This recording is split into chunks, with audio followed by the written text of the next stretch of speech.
Okay, our text tonight is in the Gospel of Luke in chapter 10, verses 25 to 37, and this is the well-known story of the Good Samaritan. Good Samaritan. So starting in verse 25, and a lawyer stood up and put him, being Jesus, to the test, saying, Teacher, what shall I do to inherit eternal life? And he said to him, What is written in the law? How does it read to you? And he answered and said, You shall love the Lord your God with all your heart, and with all your soul, and with all your strength, and with all your mind, and your neighbor as yourself. And he said to him, this is Jesus speaking, You have answered correctly. Do this, and you will live. But wishing to justify himself, he said to Jesus, And who is my neighbor? Jesus replied and said, A man was going down from Jerusalem to Jericho and fell among the robbers, and they stripped him and beat him and went away, leaving him half dead. And by chance, a priest was going down on that road, and when he saw him, he passed by on the other side. Likewise, a Levite also, when he came to the place and saw him, passed by on the other side. But a Samaritan, who was on a journey, came upon him, and when he saw him, he felt compassion, and came to him and bandaged up his wounds, pouring oil and wine on them. And he put him on his own beast, and brought him to an inn, and took care of him. On the next day he took out 2 denarii, and gave them to the innkeeper, and said, Take care of him, and whatever more you spend when I return, I will repay you. So Jesus poses the question, Which of these 3 do you think proved to be a neighbor to the man who fell into the robber's hands? And he, being the lawyer, said, The one who showed mercy toward him. Then Jesus said to him, Go and do the same. Now we've all heard this story many times, and its meaning's pretty clear, or so we think. So we tend to check out when we hear it. It's just, yeah, heard that one. That's probably one of the 2 most talked about stories in the Gospels. I think by checking out, we fail to grasp the deeper meaning of this story. And the deeper meaning really comes in its application to our own lives. And I'm going to show you what I mean here in a minute. We should keep in mind that Jesus presents this story as a parable. And a parable is a simple story, which it is, but it's intended to illustrate a moral or spiritual lesson. And there is definitely a moral and spiritual lesson in this story. So tonight we're going to dig into this powerful spiritual lesson that lies deeply in this simple story. But to get the most out of it, I think we need to do a little discussion of the context of the story. So as usual, I think the context is critical in really understanding the story. So I want to do that for a moment. I want to digress. So verse 25 refers to a lawyer, and a lawyer stood up. Actually, this guy was a scribe. He was a scribe, similar to a lawyer in that culture. But he was a student and defender of the law, and his other function was he created copies of the Torah. No printing presses in those days, they had to be hand copied. So this was one of the scribe's important functions, but also he was a student and a defender of the law. The scribes were the experts in the law. Of course, when the printing press came around, the scribe business was over. They went out of business. Now, interestingly, the scribes were subject to very strict rules when it came to copying the Torah. Some of them are pretty interesting. They could only use clean animal skins, couldn't use anything that was blemished or unclean. Each page had to contain no less than 48 lines and no more than 60. The document became invalid if 2 letters touched one another. Each written word had to be spoken out loud as it was being written. So this was not a fast process. It was a slow process. And every time the scribe wrote the word for God, Yahweh, they had to wash their entire body. Wow. So these guys were in a business of inflexibility. These guys were legalistic, living by the rules. This was their entire training, and this is what Jesus is faced with, a scribe. This inflexibility carried over into their application of the law as well, as we'll see, and this is why I wanted to give that background. I think the next thing in the way of context we need to understand is in verse 30. Jesus says at the beginning of the parable, a man was going down from Jerusalem to Jericho. So I'm going to say that this unnamed man who was going down from Jerusalem to Jericho was a Jew. Doesn't say he was a Jew. I'm going to assume he was a Jew for purposes of our story. He's going down from Jerusalem, traveling from Jerusalem. And then, of course, the lead role in the story is the Good Samaritan. In verse 33, but a Samaritan, Jesus said, a Samaritan. So why are we told that this guy was a Samaritan? We're told that because the Jews despised the Samaritans, and the Samaritans despised the Jews.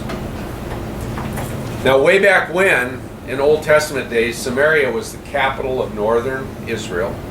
And in 722 BC, Samaria was overran by Assyria, and they actually deported the entire population, took them away, and they replaced the population with Babylonians and some Jews. So they had kind of a mixed group living there. And this really exaggerated the natural rivalry that existed between northern Israel and Judah. The fact that northern Israel, the former capital of northern Israel, was now populated with idol-worshipping, pagan Babylonians mixed in with a few Jews. Now the Samaritans were considered half-breeds because of this, because there was intermarriage, so they weren't pure. They were half-breeds. And they also had some religious differences, although they practiced Judaism after a fashion. They also practiced idol-worshipping. But they considered the law to be limited to the first 5 books of the Old Testament. And they didn't consider the other 34 books to have any merit at all. So they rejected the prophets, which infuriated the Jews. And to make matters worse, in order to rival the temple in Jerusalem, they built their own temple in Gerizim. And this rivalry pointed out that while the Jews disdained the Samaritans felt the same about the Jews. So with that background, kind of the cast of characters, let's get into the verses and kind of analyze what Jesus is telling us. So verse 25, and the lawyer stood up and put him to the test, saying, Teacher, teacher, teacher, what shall I do to inherit eternal life? Now we've already established that this guy isn't a lawyer in the sense of being a lawyer. He's a scribe. He's a scribe. Now he stood up and put him to the test. This gives you a little insight into what he was up to. This scribe intended to use his knowledge to go toe-to-toe with the Son of God on this issue. Egotistical lawyers. So we'll see how that worked for him. Does it sound crazy? Going toe-to-toe with Jesus? We do it all the time. Yeah, It shouldn't sound crazy. We use our superior knowledge to go toe-to-toe with him and not follow what he's telling us to do. So we really can draw from all of this that the scribe's question to Jesus, what shall I do to inherit eternal life, wasn't really sincere. He didn't really want the answer. He wanted to trap Jesus. He wanted to trap Jesus. He may have called him teacher, but I don't think he was really looking to be taught here. So verse 26, and he said to him, this is the scribe speaking to Jesus, or no, this is Jesus speaking to the scribe, excuse me. What is written in the law? How does it read to you? So Jesus puts the scribe on the defensive immediately by answering his question with a question. The scribe says, "What shall I do to inherit eternal life?" Jesus says, "What's written in the law? What does it mean to you?" So Jesus is using a technique called maieudics. And the technique encourages the questioner to find the answer by reasoning through the problem. And this is also known as the Socratic method of teaching. When I was in law school, I always sat in the back row because I did not want to engage in the Socratic method of teaching. The combination of being in the back row of a large room and having a difficult name to pronounce, I seldom got called on, which was fine with me. But this is the technique that Jesus was using. Socrates himself would say that the answer was in us all along. And I think Jesus would say the same thing. The answer was in the scribe all along. He just didn't know it. He just didn't know it until Jesus led him down the road. So unlike the scribe who was trying to trap Jesus, what Jesus was doing was leading the scribe on a journey of self-discovery. Leading the scribe on a journey of self-discovery. So now in verse 27, so Jesus says, "What's written in the law? How does it read to you?" And the scribe answers and says, "You shall love the Lord your God with all your heart, and with all your soul, and with all your strength, and with all your mind, and your neighbor as yourself." So the scribe knew his scriptures well. He correctly quoted them. He quoted Deuteronomy 6:5, "You shall love the Lord your God with all your heart, with all your soul, and with all your strength." And also Leviticus 19:18, "And your neighbor as yourself." These are the two greatest commandments. Jesus, elsewhere in the Gospels, would tell us that these are the two greatest commandments, and on these two hang all the law and the prophets. And the scribe correctly recited them. He definitely had knowledge, for sure. But did he have wisdom? Did he have wisdom? Did he have the wisdom to apply this knowledge that he had developed? We'll have to wait to see the answer to that. Verse 28, Jesus responds. He said to him, "You've answered correctly.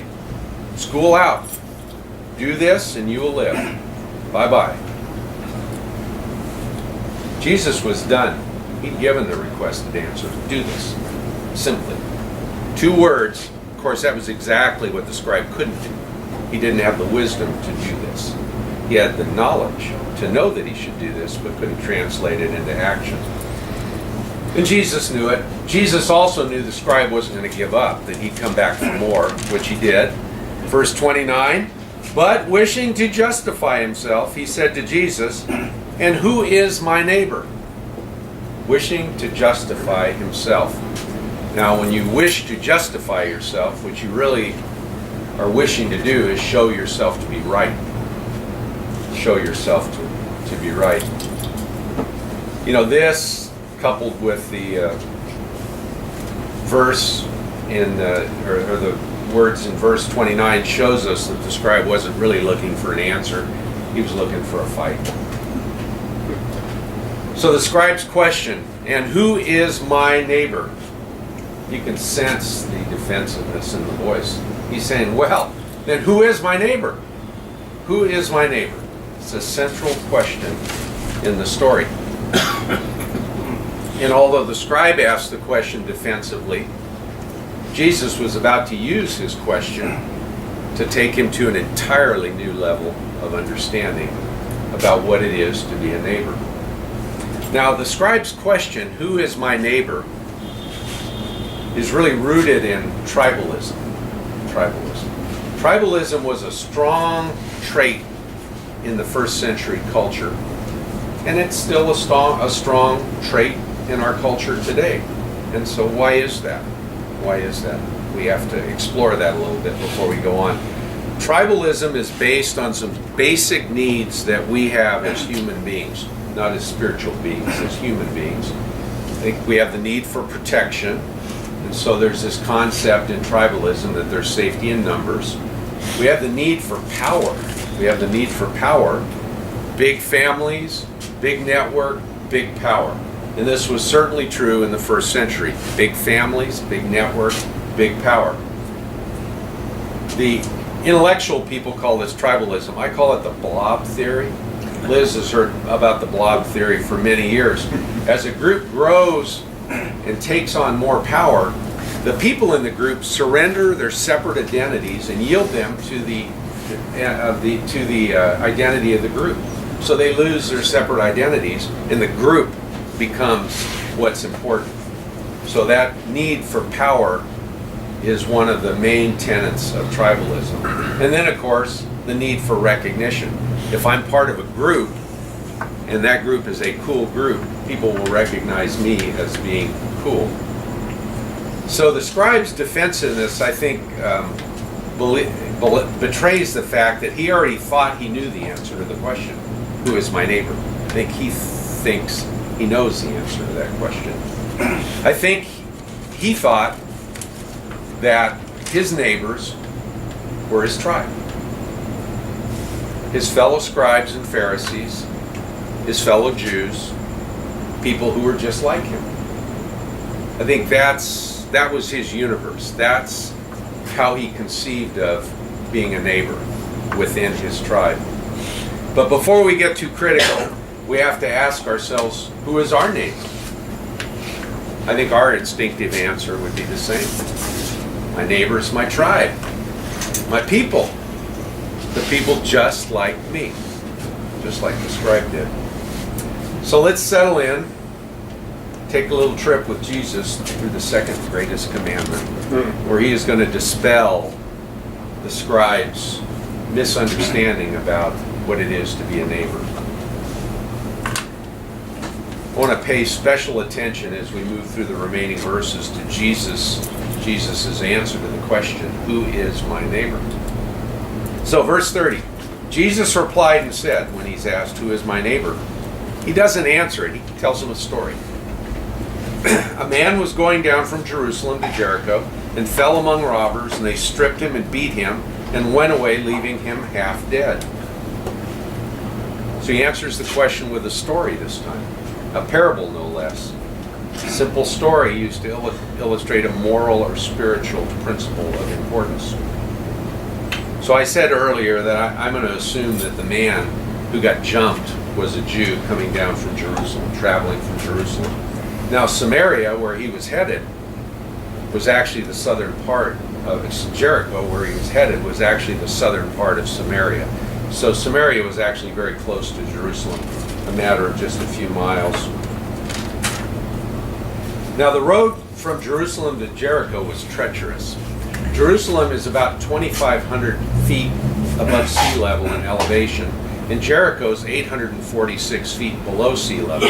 So there's a 6/10 of a mile change going from Jerusalem to Jericho. And the road, of course, the road now is a regular road. I mean, it's windy. But the road then was a dirt road, and it was really windy through rocky places, a great place for robbers to hide. People were often accosted on the road from Jerusalem to Jericho. So the man was rolled, robbed, stripped, beaten, and left half dead, in bad shape. He was brutalized. He was in desperate need of help. So we read on. And by chance, a priest was going down on that road, and when he saw him, he passed by on the other side. Great news. The man's in trouble, and none other than a priest comes down the road. It's my lucky day. Better yet, a Jewish priest traveling from Jerusalem. Help is on the way, right? Wrong. We're told when he saw him, he passed by the other side. He didn't just walk by him. He went on the other side of the road and walked. He didn't want to have anything to do with it. Maybe he was in a hurry, who knows? But he didn't want anything to do with it. Verse 32. Likewise, a Levite also, when he came to the place and saw him, passed by on the other side. Now, for some reason, the priest wasn't able to help the injured man. What about the Levite? You know, the Levites were high-ranking temple officials.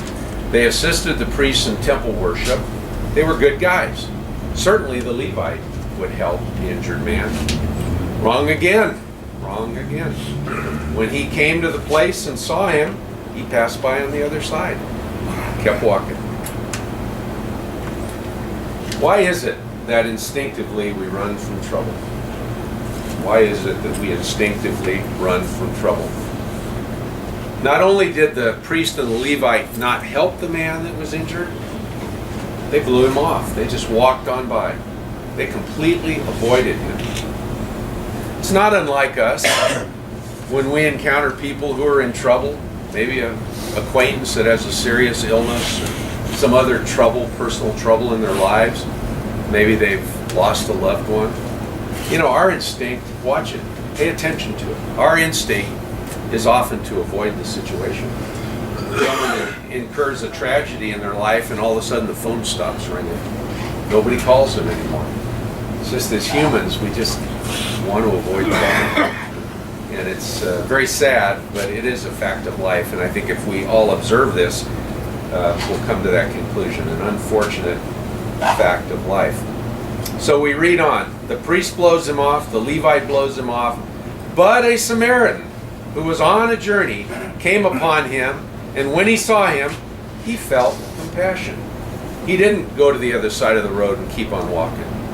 He saw him, and he felt compassion for him. Only the ceremonially unclean half-breed showed compassion for the injured man. It's interesting. The men of God ignored the injured man. And it's really interesting. If you believe the injured man was a Jew and the Samaritans and Jews despised each other, that's really interesting. That the Samaritan looked at this injured man and felt compassion. Verse 34, felt compassion and came to him and bandaged up his wounds, pouring oil and wine on them, and he put him on his own beast and brought him to the inn and took care of him. So the Samaritan actually didn't just feel compassion. He did a lot more. He showed compassion. Bandaged his wounds. He poured oil and wine on his wounds. I thought that was interesting, oil and wine. But I did a little research, and it has merit. Olive oil can actually drop the bacteria count on an open wound. It lowers inflammation, and it speeds healing time. So he put olive oil in his wounds. And wine, red wine, contains antiseptic agents. So oil and wine helped this guy along. Now, remember, Luke was a physician, and Luke also, in his gospel, you will note that he pays great attention to detail and also great attention to people, individual people. And this is right up Luke's alley. So it stands to reason that he would go to that level of detail. I thought that was actually pretty cool. So we're told how the Samaritan reached out to him and treated him medically. So then he puts the Samaritan on his own beast, probably a donkey, takes him to the inn, and takes care of him there. So he puts him up and takes care of him. Very lavish treatment for a complete stranger, especially a complete stranger that you're supposed to hate. Verse 35, on the next day he took out 2 denarii, gave them to the innkeeper, and said, take care of him, and whatever more you spend when I return, I will repay you. Now verse 34 told us the things that the Samaritan did that took his time. It took his time. Now verse 33 told us the Samaritan was on a journey, so maybe he had the time. Maybe the priest and the Levite, they were on a mission. They were pounding it. They didn't have the time. The Samaritan was on a journey, so he had the time to spend.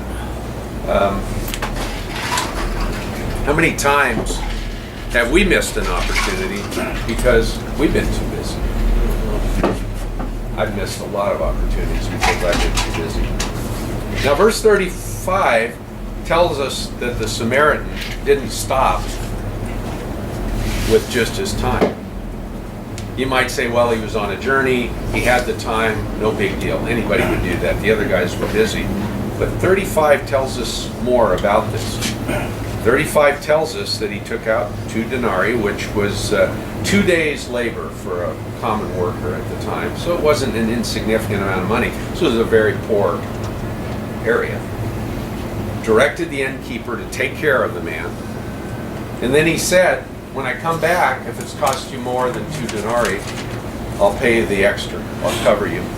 So this guy, this Samaritan, didn't just give his time. He put his money where his mouth was.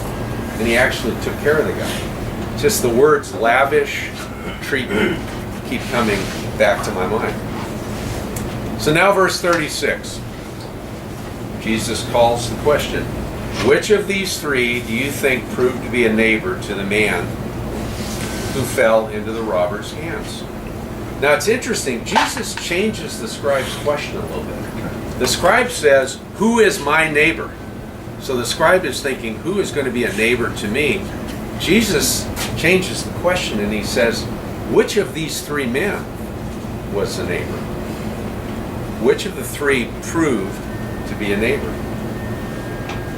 So Jesus' point here is that being a neighbor isn't determined by grouping or location or tribes or anything like that. It's determined by need. Everyone in need needs a neighbor. So verse 37.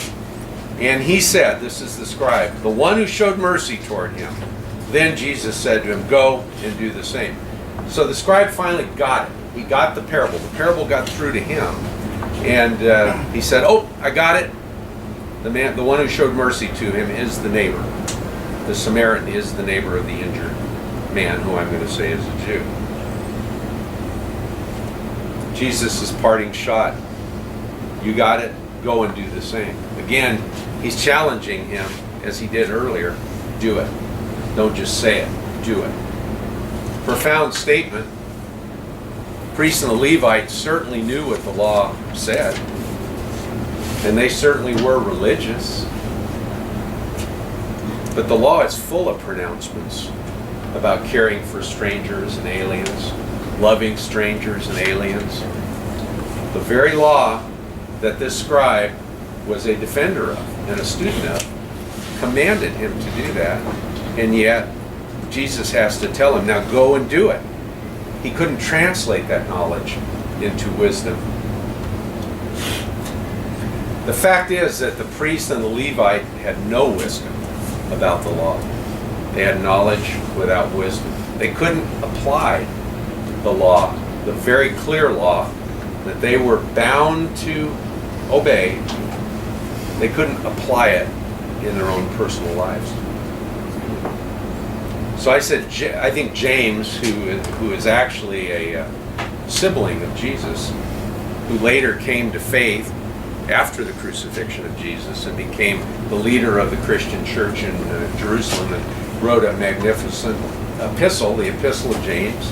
He says, rightly, in chapter 2, at verses 15 through 17, if a brother or sister is without clothing and in need of daily food, and one of you says to them, go in peace, be warmed and be filled, and yet you do not give them what is necessary for their body, what use is that? Even so, faith, if it has no works, is dead, being by itself. So what James is telling us is religiosity without active faith is dead. It's meaningless. All the knowledge of the scribe, the superior knowledge of the scribe, was useless because he couldn't apply it. So, to me, this story, it's a magnificent story, has several strong messages, several strong lessons for us. And I see them as follows. We're surrounded by all kinds of people who are different than we are. Every day, we see them, we encounter them. We should be a neighbor to them.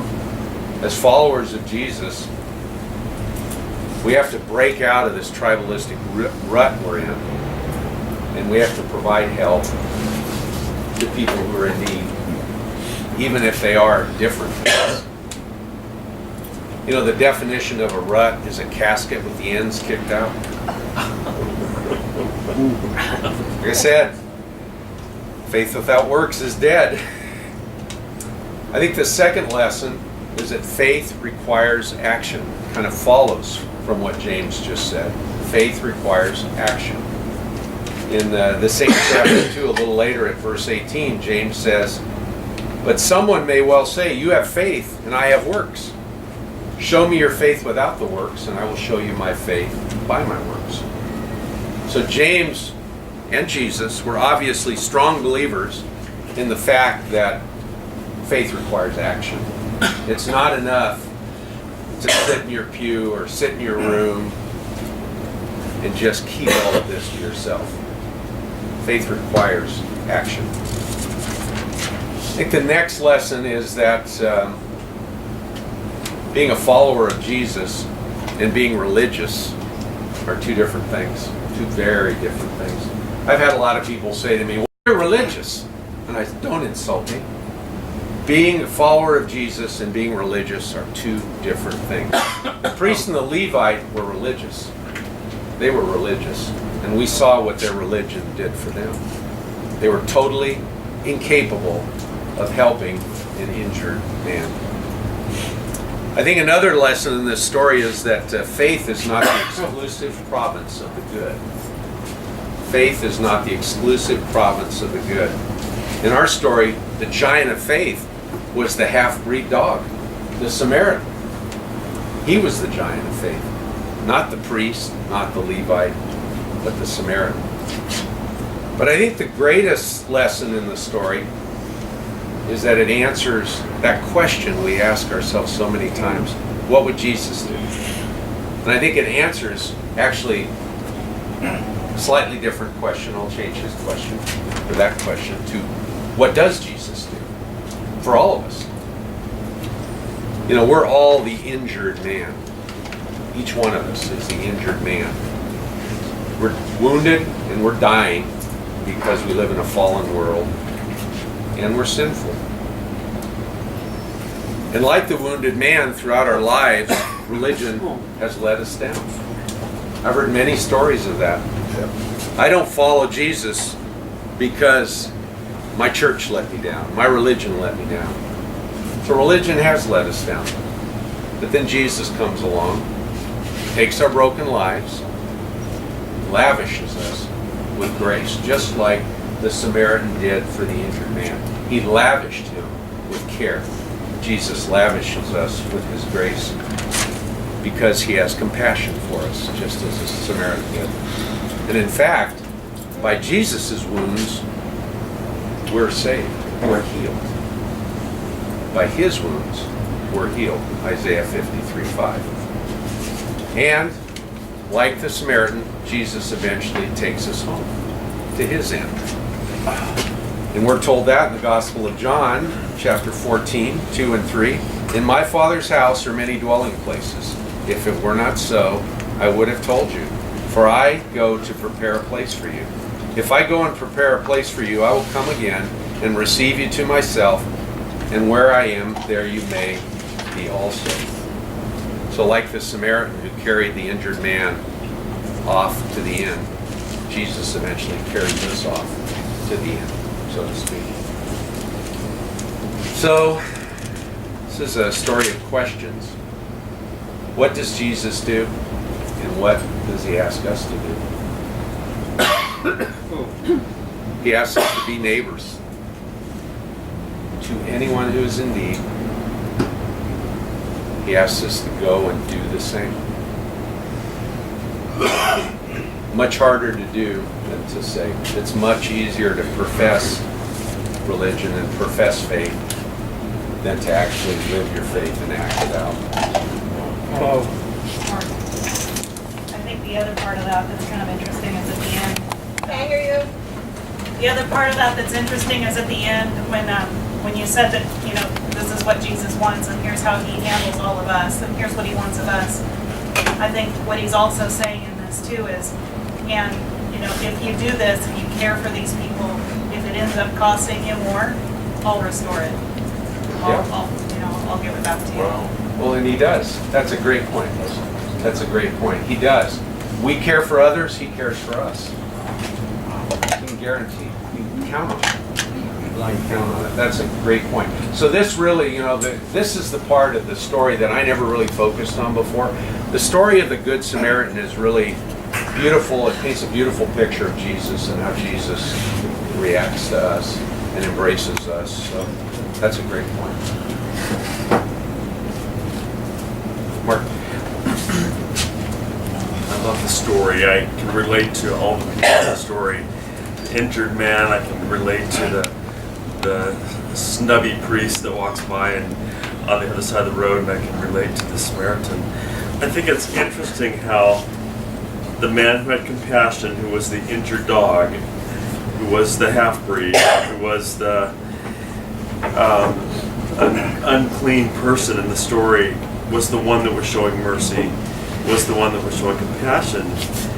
And I wonder, this is just it doesn't say this in there, but I wonder if that man had compassion because he himself knew what it was like to be rejected.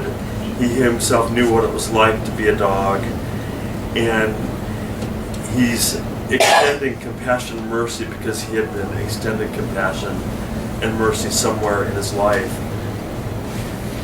It's quite possible. We don't know the answer to that, but that to me is very logical. That's why I believe that the most effective participants in the expanding kingdom of Jesus are people that have had trouble.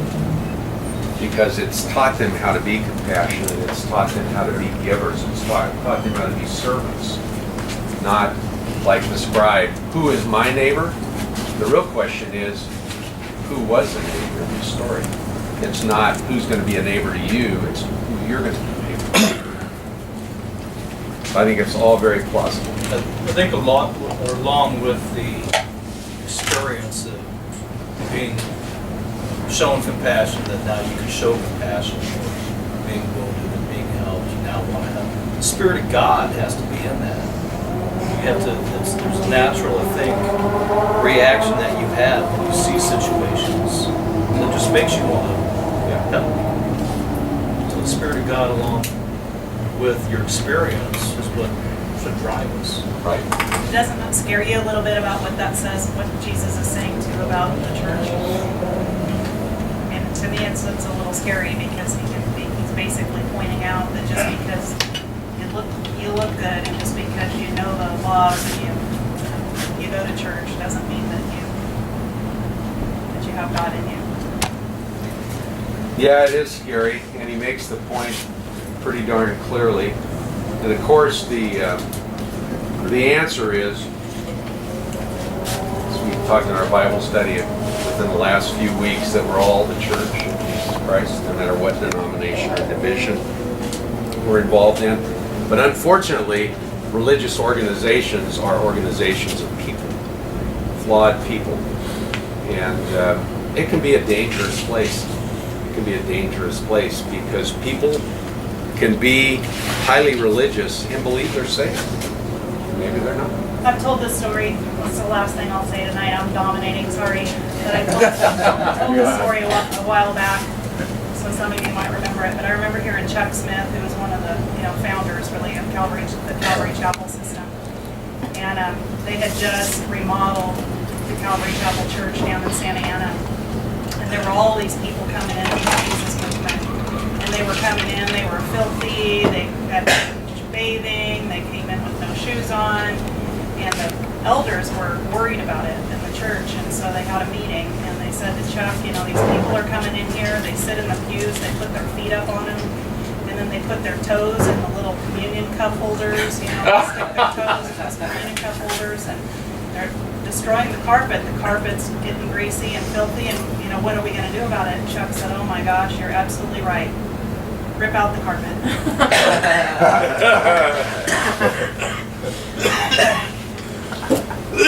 In the book of Revelation, Jesus talks to the 7 churches. And the message he gives to the church of Laodicea, which many biblical scholars think is the modern day Christian church.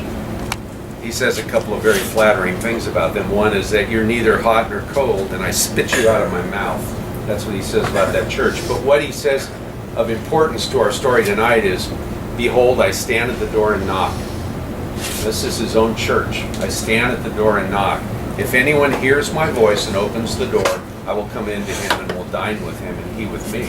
So this is a picture of Jesus standing outside of his own church, knocking, asking to be let into his own church. I think that's the danger of religion, where we de-emphasize God and we emphasize organization and people. So he's making a very strong point in our story tonight. David. I love to participate in Bible study, and I really like that story about ripping out the carpet and just making do. And I think sometimes it's like blind faith, like faith without works is dead. It's like going in your day and something like that occurs, and you don't sort of know like what's gonna become of it. But I think sometimes when you rip the carpet out and you just let whatever happens, boy, does God take ever so good care of you. And I think we've seen it time and time again just with our Bible study here. I think carpet's been ripped out in lots of areas, in lots of people's lives. Walls have been ripped out. You know, people have lost jobs, people have relapsed, people have done all these little things that just come from our Bible study. And it's like, and nobody knows what's gonna happen. And then you sort of just like sit back and you mind your own business and you keep doing the best that you can possibly do. And then the Holy Spirit, I mean all three of them, I mean working through us, boy does it deliver big. You know? And I think that's so beautiful. It's like, and I'm a true believer like this. It's like, I know people say, oh, you got to give really from your heart. I believe that it don't matter what the reason is. If you do it enough times, it's going to start hitting your heart. You know, it's like in the program of AA, they say, fake it till you make it. You start getting in the habit of doing something, you're going to really want, you know, it's like you only have so many dollars in your wallet, you know? And sometimes I'll be out and I'll just give my last dollar away. I'll just give whatever I have left. And somehow it just like, does it ever come back ever so big? And if it doesn't come back in the money, it comes back in like, God, in just so many beautiful things. Just like sitting and talking to her tonight, bringing him, me showing up. I'm a miracle, you know? The city of Palm Springs. You're a miracle. Yeah. You know, David, giving your last dollar is a tremendous act of faith, because when you do that, when you give something that is of value to you away, the last dollar is a good example. What you're saying to God is, I trust you enough to provide for me that I'm going to hand this last dollar over to someone who I think is needier than I am. It's a tremendous act of faith. We all need to learn that lesson better. Mike, there's so much in there I want to talk about, but I'm not. I'm going to focus it on this. Probably the third or fourth Bible study I went to, when it was on Thursday, back up at your house, a smaller group. There were about 20 people in the room, and we had ended, and someone asked, well, what about the person that doesn't say, Jesus is my Savior, He died on the cross for my sins, he doesn't do the Apostles' Creed, maybe he never even heard of Jesus, and that person has lived this incredible life of a Christ-like life, following the teachings of Jesus, even without Jesus knowing. That person doesn't go to heaven? That was the question, and your response was, I don't know. Your response was, that was the right answer. And then you said, I can't imagine they wouldn't. I don't know how if they turned it suddenly. Saw Jesus at the end. Well, I think this is the first time I sort of have a hint of an answer to that. What this says to me is that the religiosity and all that is meaningless. What is important is actually doing the act, living the life. And I would I would think so when it comes to the bigger nature of things, what's going to be important is how we lived our life and what we did. Not which church we belong to, which creed we said, or, you know, I understand for me to do that, my way is to follow Jesus. I say Jesus is my guru, that's how I say it. You know, I call myself a practicing Christian, because I'm practicing, you know, and, but it's just a really wonderful thing when you can come here on a night like tonight, and it all connects. You know, it connects back to other stuff. And, it all connects. and this idea that what we're about here is helping people, and I'll just end it with this. Whenever I have been in faith You just move in faith in my life, and it's, you know, you don't just say a prayer and do that. It builds, and you acquire it, and you practice it, and you're doing it. So it's moving. I've never had a problem with words. I've always been doing things right and left. Right. It's when I'm not in faith, when I have to sort of strategize what should I do to do the right thing. When I made a verbal profession of faith to Jesus, I felt a little guilty afterwards because I didn't really feel it. And I didn't feel it for a long time. And it was after a long time of practicing it that I started to feel it. So I think that's exactly what you're saying. And this is a process, coming to the Lord. This isn't, you know, I'm in.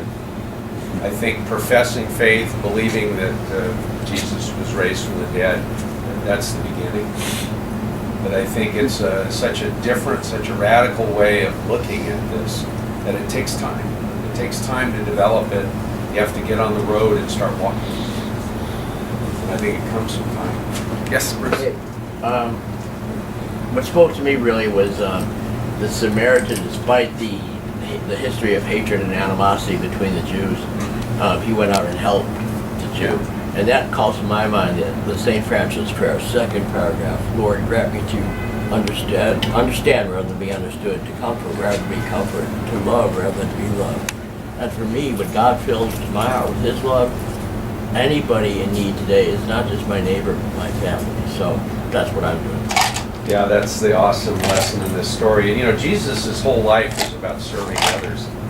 You know, he said in one of the Gospels, I came to serve, not to be served. And that's what he wants us to do. He's setting a standard, an example that he wants us to follow. And that's what this parable is doing. Anyone? Last word, David? Straighten it all out? No, that's great. It's awesome. I'm so blessed. I'm so blessed for your work, Mark, and the way you teach and how God works through you. I'm so blessed by it. I have two thoughts. One, the guy on the road, he had one thing that I think we all need, and that's a desperate need. And we've got to recognize I really need help. You know, to me, that's the step towards salvation. Is I need it. I mean, I get it. I mean, I understand. I may be too out of it to even get it, but I know I need it. And the other thing that this parable, at least in my own heart, I was trying to think to myself, who am I categorizing as somebody I don't particularly like? And I have to keep pushing back and thinking, I'm not allowed. That's not allowed. Right. I mean, I may not like one particular political person or one particular pastor or one particular neighbor or one particular person who does something, or even people who do horrible things, you know. I mean, I like pedophiles, I don't. But I can't hate them. If I see one on the side of the road, I can't walk past them, right? That's the nature of this thing. Love is not seeing any kind of boundary, and to me that's the hardest thing in the gospel, because every one of us, right, we can go on our tirade about a certain person or a certain group of people. Nope, nowhere in the kingdom. No, it's a good point. I think agape love is it's a concept that's so foreign to us. I think we learn that love is you know, it has an emotional element to it, and you have to like somebody to love them, and they have to be like you, and we kind of just grow up that way. And then we have to shift into this mode of thinking that real love isn't really any of that. Real love is commitment, consistent, loyal commitment, even when you don't feel it. And that's, I think, what David's talking about. It's hard. It is hard. Yeah. God help us. Yeah, Yeah. I want to say something about the differences and stuff and what I learned, because every day I find some reason to hate something. But I was telling Carrie tonight that isn't it strange that because I love you so much and you're a Republican patriot and I'm an old hippie anarchist and we love each other. That's why, you know, so it's only through Jesus. That's what Jesus is the common denominator. We transcend all of our differences. Yeah. All of our differences. And respect them too, like then you learn about the people and you Awesome. respect their journey. Exactly right. Thank you. Okay, Sully, last word. I say you can love unconditionally, but you can hate what they do.